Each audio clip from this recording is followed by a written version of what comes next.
Jesus diz o que é essa uma coisa que ele tem a dizer. E nós chamaremos da graça, uma das menores da Bíblia. Disse Jesus. Certo credor tinha 2 devedores.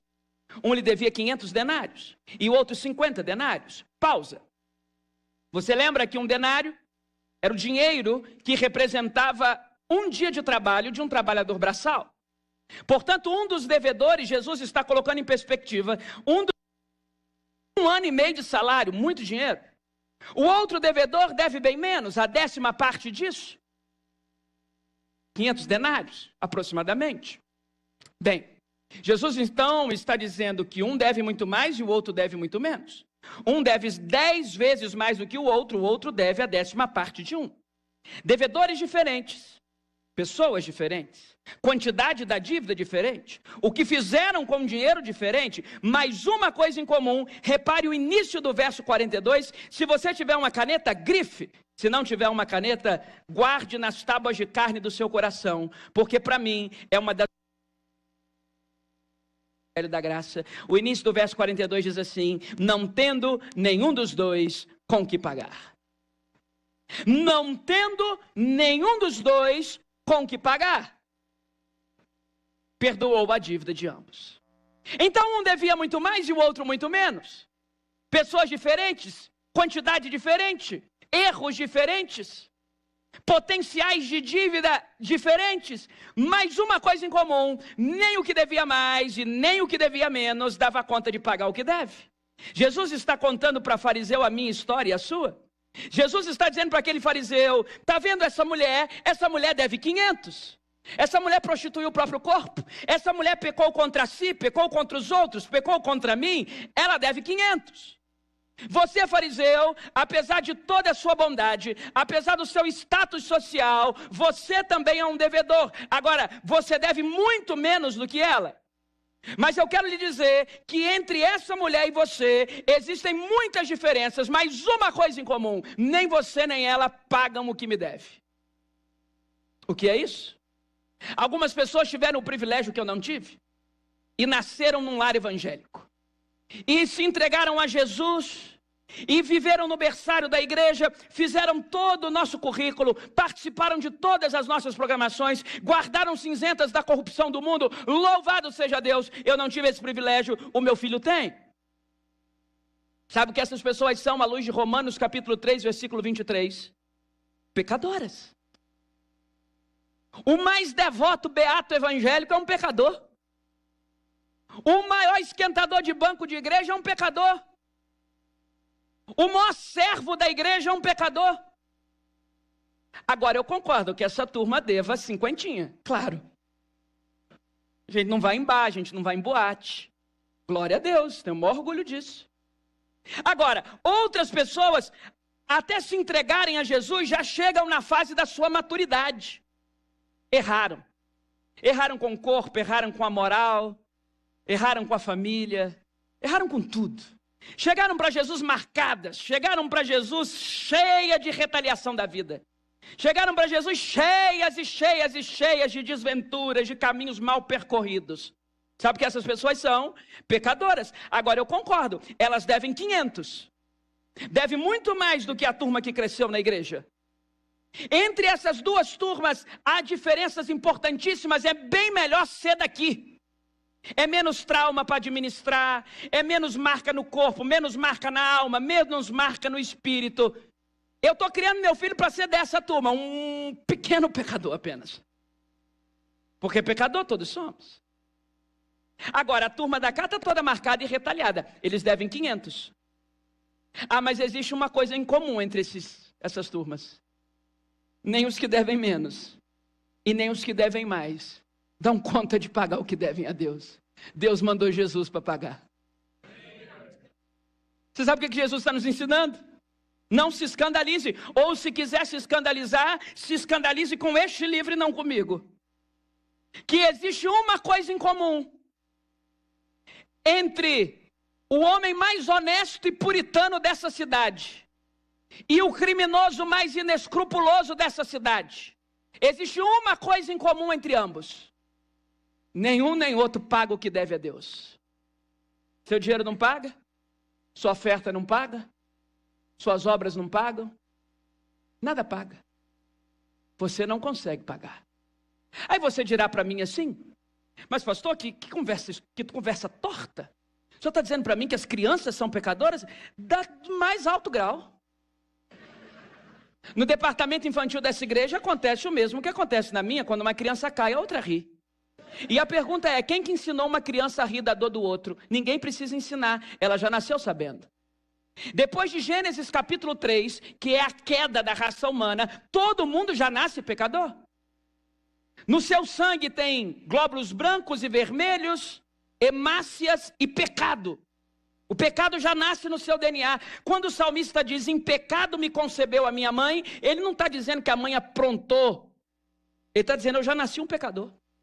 Todos pecaram e estão destituídos da glória de Deus. Criança é pecadora. Ela já nasceu.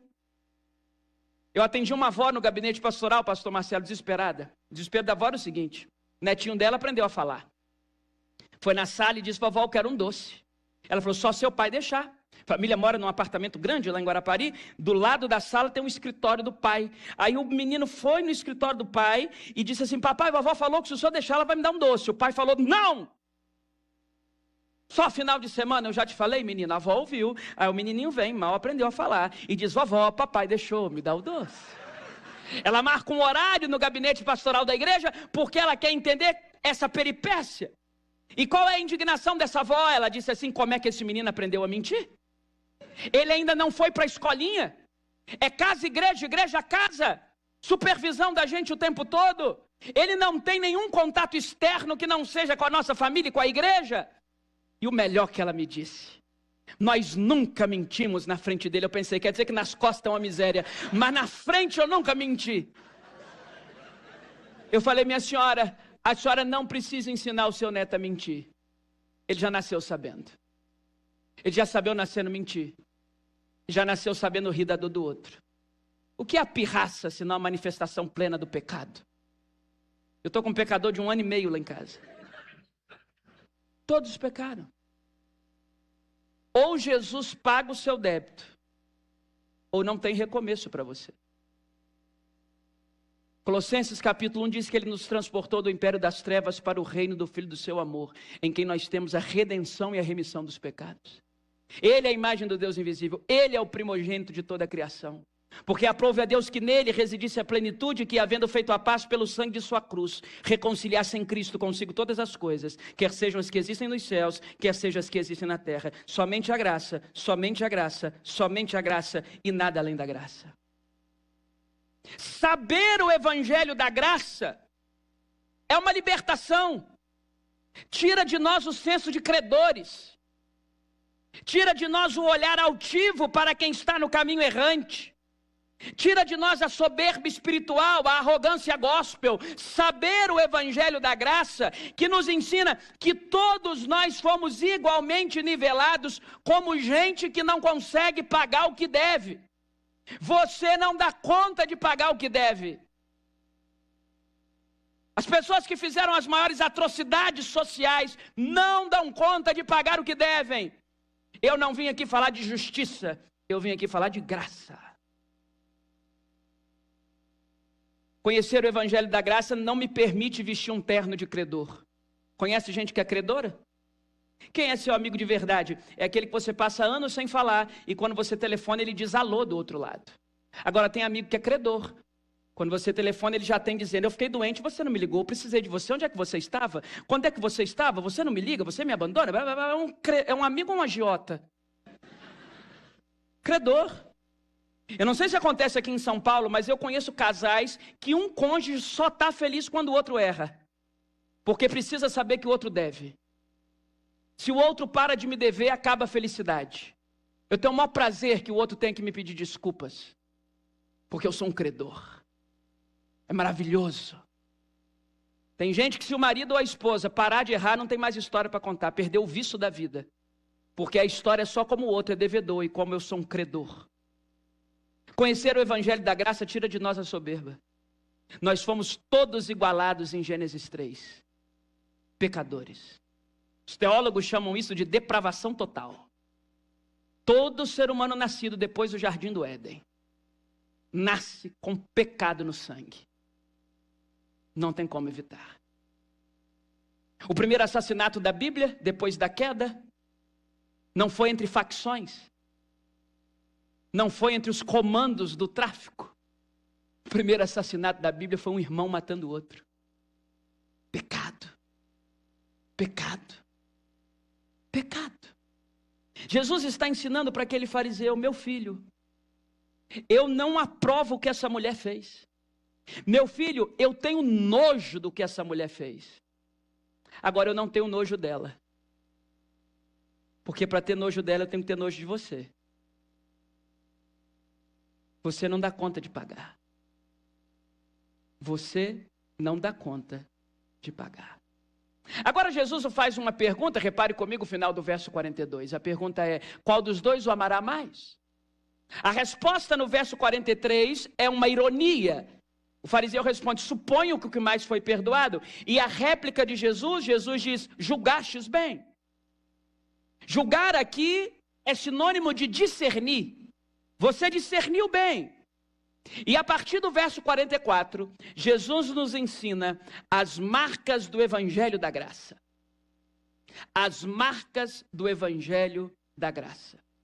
Que essa igreja carrega não apenas no seu nome, que essa igreja carrega não apenas na sua marca, lugar de recomeços, que essa igreja carrega há 65 anos. Quais são as marcas do Evangelho da Graça? Em primeiro lugar, repare comigo o verso 44. Quem conhece o Evangelho da Graça tem visão. O verso 44 diz assim: Jesus, voltando-se para a mulher, disse ao fariseu: vês essa mulher? Vês essa mulher? Que pergunta estranha. Claro que viu. Tanto viu que censurou Jesus. E aqui, gente, todo mundo é um pouco fariseu. Você imagina, você prepara a mesa para Jesus, você gasta o seu dinheiro para receber Jesus, você bota o melhor talher para Jesus, e agora você não é mais o centro das atenções. O centro das atenções é uma devassa, que nem convidada foi. Aí Jesus pergunta assim: você vê essa mulher? Que pergunta estranha. Não há registro no texto que o fariseu fosse cego, míope, astigmata, portador de hipermetropia, padecer de glaucoma, catarata. Que pergunta é essa? Vês essa mulher? Jesus não está falando da visão dos olhos, Jesus está falando de outra visão. Será que você está vendo o fariseu que chegou na sua casa mais do que um pedaço de carne? Será que você está vendo que chegou na sua casa mais do que um passado sujo, mas a possibilidade de um futuro esperançoso? Será que você está vendo que chegou na sua casa um ser humano e não um bicho? Vês essa mulher? José Saramago escreveu um livro chamado O Ensaio sobre a Cegueira. E eu preciso concordar com ele. A sociedade é, via de regra, cega. Não pela incapacidade de discernir as cores ou os elementos visuais. Cega porque o ser humano inventou telescópios capazes de enxergar outros astros da amplidão. Não consegue enxergar o vizinho.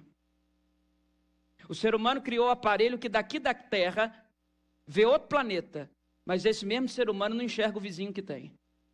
O ser humano inventou microscópios capazes de enxergar o interior de uma célula. Você vai fazer exame de laboratório, é porque o ser humano inventou uma máquina que enxerga o interior do interior do interior do seu sangue. E o mesmo ser humano que criou essa máquina não consegue enxergar quem mora debaixo da mesma casa, quiçá quem divide a mesma cama.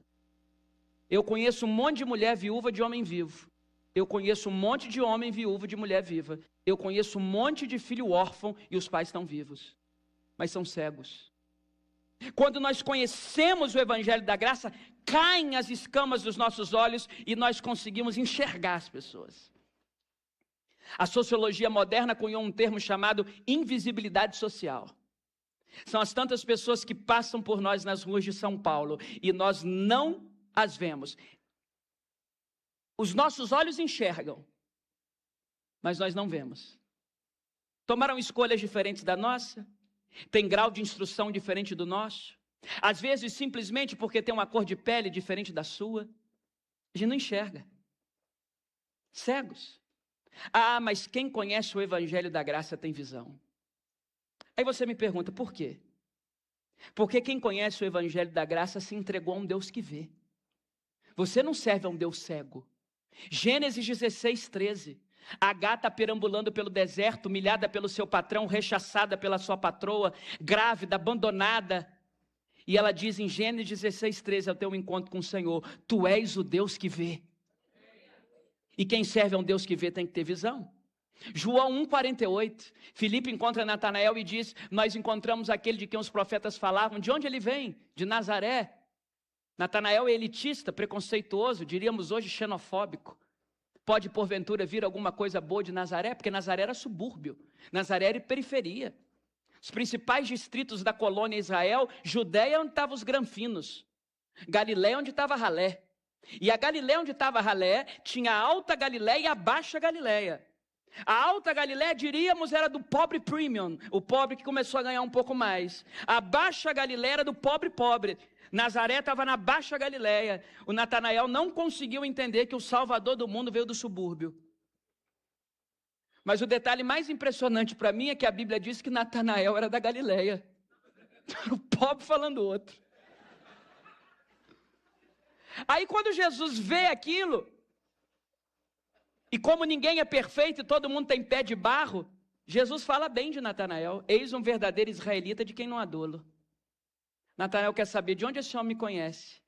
De João 1,48, disse Jesus a Natanael: antes de Filipe te chamar, eu te vi. Eu te vi. Quando você estava sentado debaixo daquela figueira. Naquela hora ele percebeu o que Agar percebeu no deserto: o nosso Deus não é cego, o nosso Deus vê. Natanael troca a sombra da figueira pela sombra da videira. Troca a sombra da árvore pela sombra do onipotente. Porque ele descobriu a verdade que é central para nós. Deus está vendo você. Deus está vendo você. Deus está vendo você. Deus vê a sua dor, Deus vê o seu dilema, Deus vê a sua história, Deus faz um raio-x do seu passado, Deus já vê o seu futuro, Ele vê você. Vês essa mulher? Cheguei em tua casa e não me destes água para os pés, ela, no entanto, regou os meus pés com as suas lágrimas e secou-os com os seus cabelos. Jesus já tinha mais de 30 anos aqui. Jesus nasceu no Oriente Médio. Eu não sei se você já viu o tamanho do pé de um oriental de mais de 30 anos. Ela chora uma quantidade suficiente para lavar os 2 pés adultos de Jesus. Ela chorou muito. Eu imagino que cada lágrima que escorre em arrependimento, ela lembra de um homem que ela tocou, de uma família que ela destruiu, de todas as vezes que ela emprestou o corpo dela para o demônio. E ela vai chorando as suas lágrimas. E é um coração quebrantado e contrito, Jesus não despreza.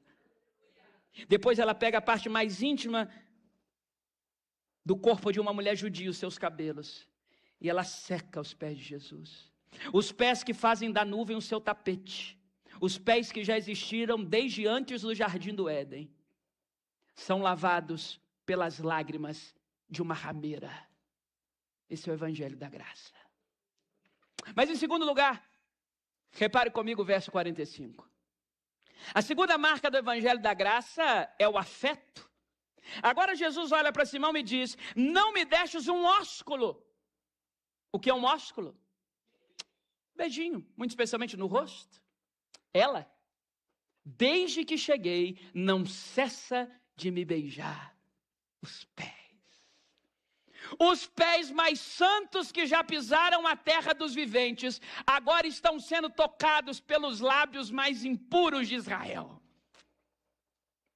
Os lábios que já beijaram homens em troca de dracmas, estão beijando os pés mais santos da história. Eu achava um absurdo isso. Até o dia que eu tive consciência do meu pecado. E eu percebi que perto do homem que me habita, essa mulher é uma santa. Eu sei os pensamentos que me acompanham. Eu sei o que eu não quero pensar e que passa na minha mente. Eu sei quem eu era sem Jesus. Eu sei de onde Ele me tirou. Então entenda, e esse é um exame para você fazer nessa noite de culto, nessa segunda-feira. A forma como o seu coração recepciona esse texto diz muito sobre você. Porque se o seu coração está recebendo essa mensagem dizendo que absurdo, Jesus passando a mão na cabeça de uma prostituta, é porque você é um legalista e você ainda não conheceu o Evangelho da Graça. Mas se você está recebendo esta palavra e dizendo obrigado, porque aquilo que o Senhor fez por ela, o Senhor também fez por mim, você conheceu o Evangelho da Graça de nosso Senhor Jesus Cristo. É claro, muitas pessoas usam o Evangelho da Graça teologicamente mal. E teologia ruim, quanto mais prega, é pior. Os liberais dizem que a graça é uma desculpa para o pecado. É lógico. Já que não tem tanto como pagar, deixa eu viver do jeito que eu quero. Já que não tem como pagar, deixa eu... Então quer dizer que se eu sou um alcoólatra no bar e devo 500, ou se eu sou líder dos adolescentes e devo 50, dá no mesmo? Deixa eu ir para o bar. O compromisso dessa teologia liberal é com o diabo. A graça não é desculpa para pecado. A graça é um instrumento fortalecedor de uma vida santa. 2 Timóteo 2,1 diz: fortificai-vos na graça. A graça anda de mãos dadas com a santidade. Porque eu fui salvo sem haver mérito nenhum em mim, eu faço questão de obedecer. É uma questão de brio. Gente que conhece a graça é santa. Gente que sabe de onde foi tirado faz questão de não errar.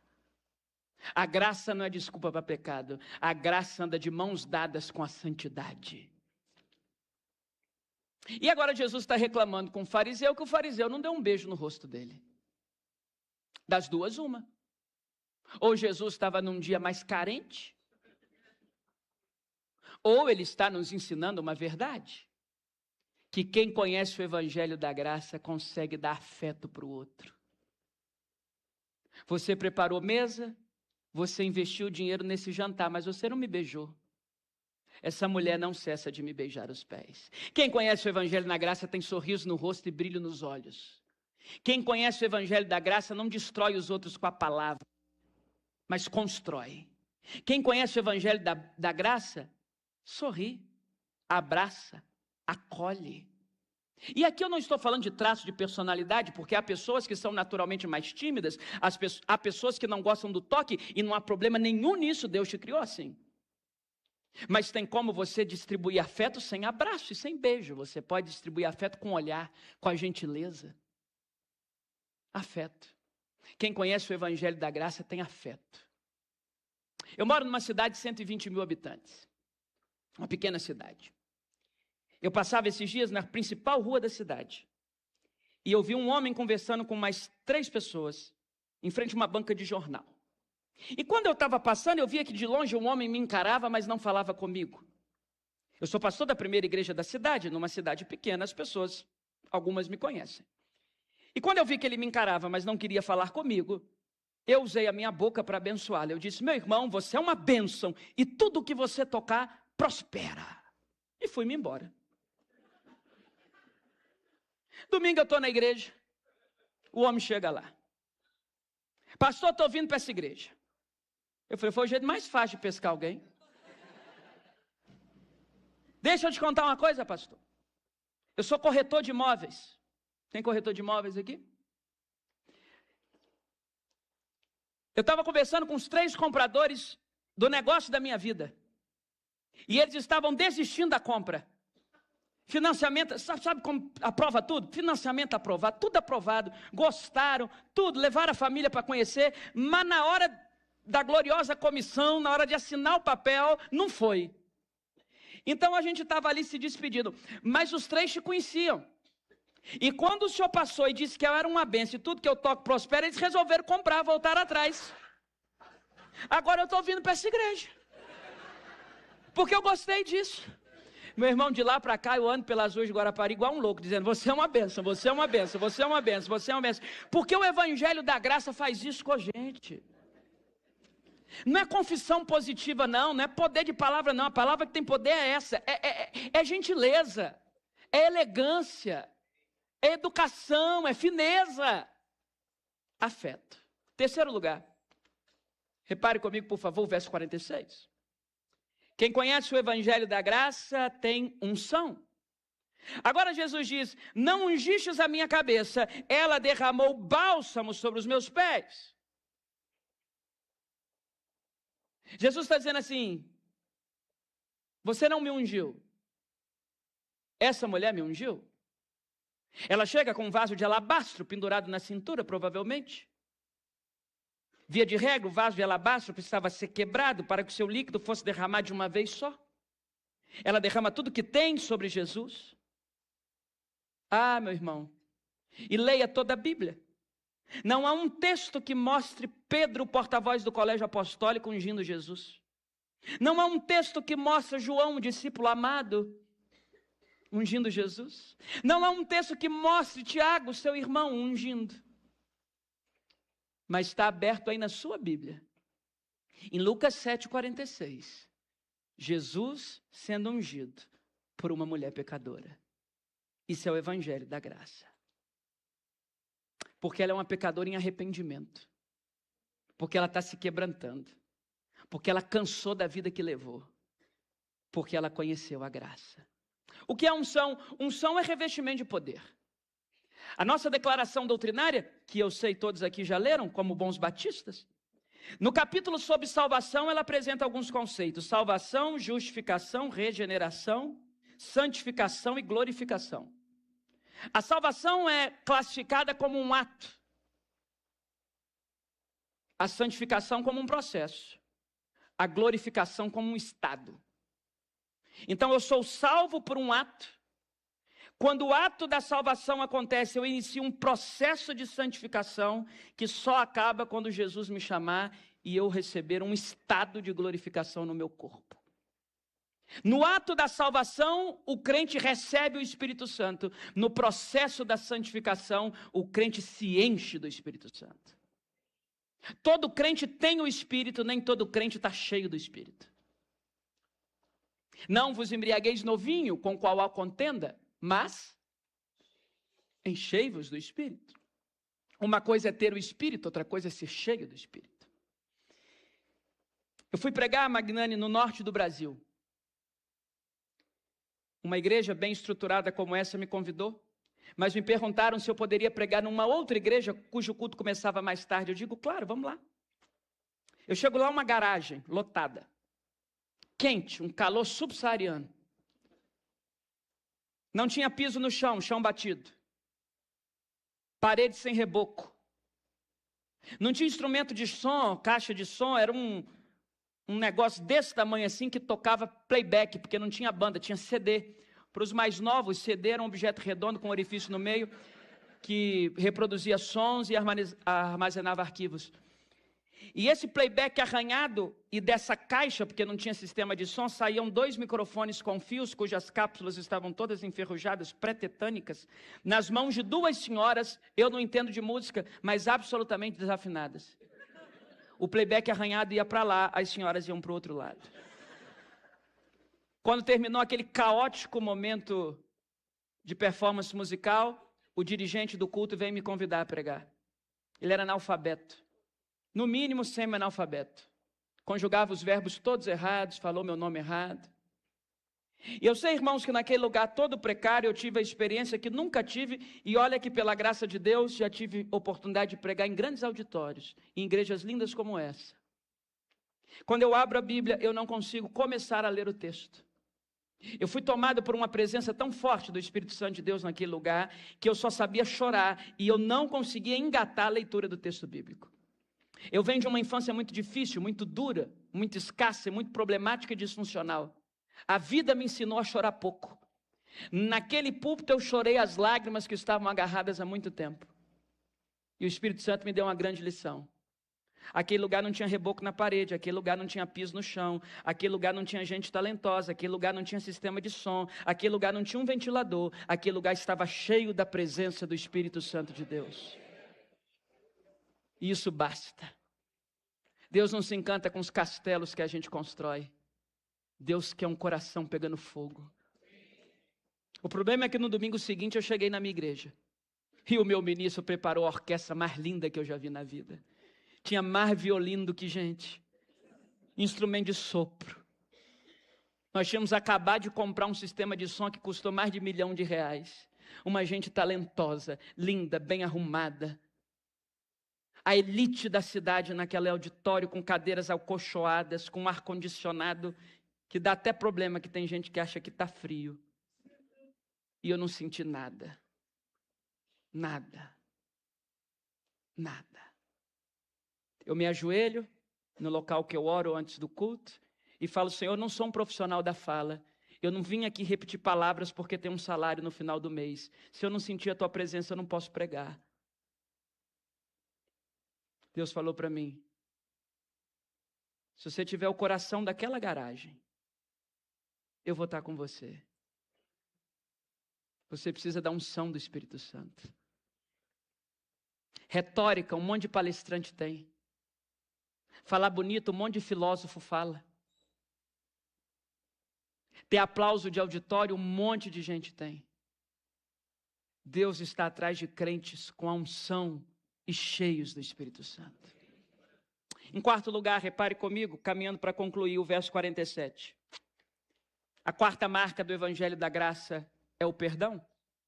Por isso eu te digo que perdoados são os seus muitos pecados, porque ela muito amou. Agora, quem pouco ama, pouco é perdoado. Repare, Jesus disse seus muitos pecados. Jesus não está sendo conivente com a vida que essa mulher levou. Repito, Jesus tem nojo da vida que ela levou. Causa asco em Jesus o pecado que ela cometeu. Jesus diz muitos pecados, como quem diz é muito pecadora. Jesus não passou a mão na cabeça dela, Jesus não passou pano para a vida pregressa. Mas Jesus está perdoando os muitos pecados dela. Quem conhece o Evangelho da Graça conhece o caminho do perdão. O que é o perdão? Se você escolher o caminho do discipulado cristão, para você, perdão não é uma opção, perdão é uma obrigação. Para você, perdão não é um sentimento, perdão é uma decisão. Você não sente perdoar, você decide. Há uma proporcionalidade no perdão. Perdoa os nossos pecados, assim como nós perdoamos os que nos têm ofendido. Para receber o perdão do alto, tem que perdoar do lado. Quem conhece o Evangelho da Graça, perdoa. Perdão não é amnésia. Perdão é lembrar sem dor. Perdão não é continuar na mesma mesa. Perdão é absolver no coração, ainda que a distância seja necessária, por segurança ou por qualquer coisa que seja. Em quinto e último lugar, agora no verso 48, Jesus olha para a mulher e diz as principais palavras que alguém pode dizer: perdoados estão os teus pecados. No verso 49, os que estavam ao redor da mesa disseram entre si: quem é este que até pecados perdoa? E no verso 50, nos é apresentado a quinta, última e principal marca do Evangelho da Graça: a salvação. A primeira marca, verso 44, visão. A segunda marca, verso 45, afeto. A terceira marca, verso 46, unção. A quarta marca, verso 47, perdão. A quinta, última e principal marca, salvação. Agora Jesus olha para a mulher e diz: a tua fé te salvou, vai-te em paz. E agora acontece o milagre dos milagres. Eu quero concluir me afastando um pouco destes versículos e chegando ao capítulo 7 como um todo. O capítulo 7 de Lucas tem 3 milagres. E eu quero lhes provar que os 3 milagres foram escritos por ordem de importância. O primeiro milagre de Lucas 7 está no verso de 1 a 10. Jesus cura o servo de um centurião romano. Ele cura um doente. O segundo milagre está em Lucas 7, de 11 a 17. Jesus ressuscita um morto. Olha como subiu. Primeiro ele cura um doente. Depois ele sai de Cafarnaum, anda 50 quilômetros até Naim, que está a 10 quilômetros sudoeste de Nazaré. E quando ele passa pela porta da cidade, eis que sai o cortejo fúnebre do filho único de uma viúva. Vendo-a, diz o texto, o Senhor se compadeceu dela e disse: não chores. Aproximando-se, tocou o esquife, parando os que o conduziam, disse: jovem, eu te mando, levanta-te. Levantou-se o que estivera morto e passou a falar, e ele o restituiu à sua mãe. Todos ficaram tomados de grande admiração e disseram: Um profeta se levantou entre nós e Deus visitou o seu povo. Então o primeiro milagre desse capítulo, a cura de um doente. Depois sobe, um upgrade, a ressurreição de um morto. Depois Jesus sai de Naim, recebe 2 emissários de João Batista. Quando os emissários de João Batista saem, Jesus recebe um convite inusitado, estranho. Um fariseu chamado Simão o convida para um jantar. Jesus diz, me convidou, eu vou. Jesus chega na casa de Simão, um fariseu. E o restante da história você já conhece. A porta está aberta, uma devassa entra. E acontece o terceiro e principal milagre desse capítulo. Muito maior do que curar um doente, muito maior do que ressuscitar um morto, é salvar um pecador. A salvação é o principal milagre que a igreja anuncia. Doença, um monte de gente curou doente, irmão. Médico cura doente. A sombra dos apóstolos curavam doentes. Ressurreição não foi só Jesus que fez. No poder de Deus, Elias ressuscitou o filho da viúva de Sarepta. Eliseu ressuscitou o filho da Sulamita. Pedro ressuscitou Dorcas. Paulo ressuscitou Eutico. Um monte de gente ressuscitou na história. Então um monte de gente já curou doente, um monte de gente já ressuscitou morto. Agora salvação, anote isso, só Jesus Cristo salva. Não há outro que possa salvar, só Jesus Cristo salva. O doente depois que é curado, vai passar um tempo e vai morrer por outra razão, causa natural. A filha de Jairo, depois de ressuscitada, ela viveu mais um pouco e morreu de novo. Lázaro, depois de ressuscitado, viveu mais um pouco e morreu de novo. O filho da viúva de Naim, depois de ressuscitado, viveu mais um pouco e morreu de novo. Mas aquele que é salvo passará da morte para a vida eternamente.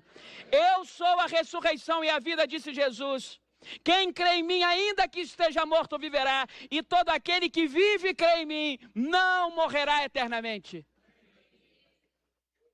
E a grande tristeza, eu concluo, é que parece que para a igreja de hoje, para os evangélicos de hoje, vale muito mais a pena uma cura ou uma ressurreição. Porque se nós rasgássemos um diagnóstico aqui e agora, amanhã todos os jornais de São Paulo iam noticiar que nós rasgamos o diagnóstico de um câncer.